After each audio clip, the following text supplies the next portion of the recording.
Hey, welcome back to the channel. Today we're going to be looking at what to do when the sensor drive function on your dryer just isn't working right. Maybe the clothes are coming out too dry and staticky, or maybe they're coming out still damp, but in any case it's just not sensing the moisture level like it should.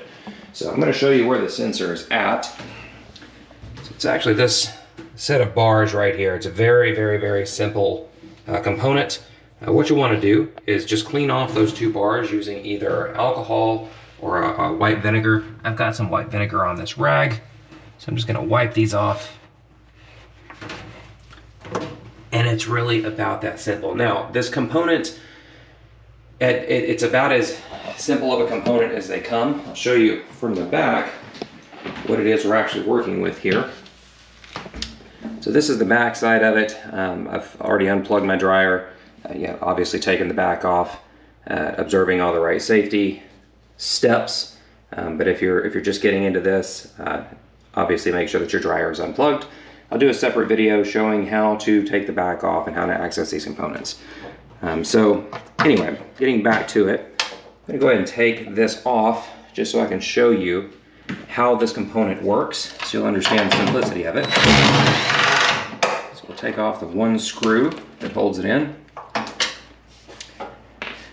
The screw size is actually the same size as your bit holder there on your drill, so pretty easy to use. We'll just flop that out and it'll fall inside.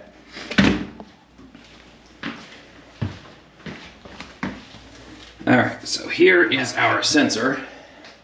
And as you can see, you have two metal bars here on the front, so we just cleaned off. On the back side, you have one metal strip running down to one contact, the other metal strip running down to the other contact.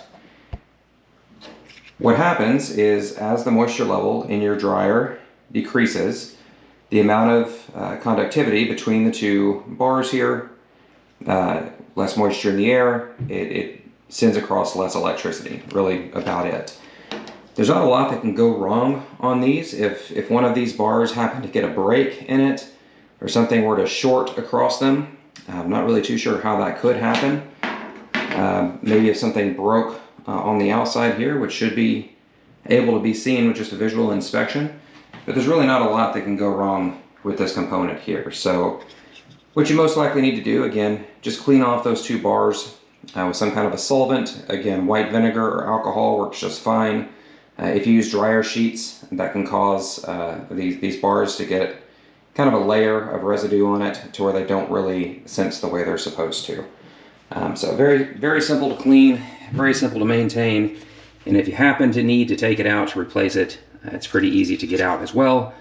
Part number on this particular one is right there on the back of it, so just look for the part number for yours there also. Kind of a short, simple video, but if it helps you, I'd appreciate a thumbs up or a subscribe. All that stuff really helps. Thanks a lot.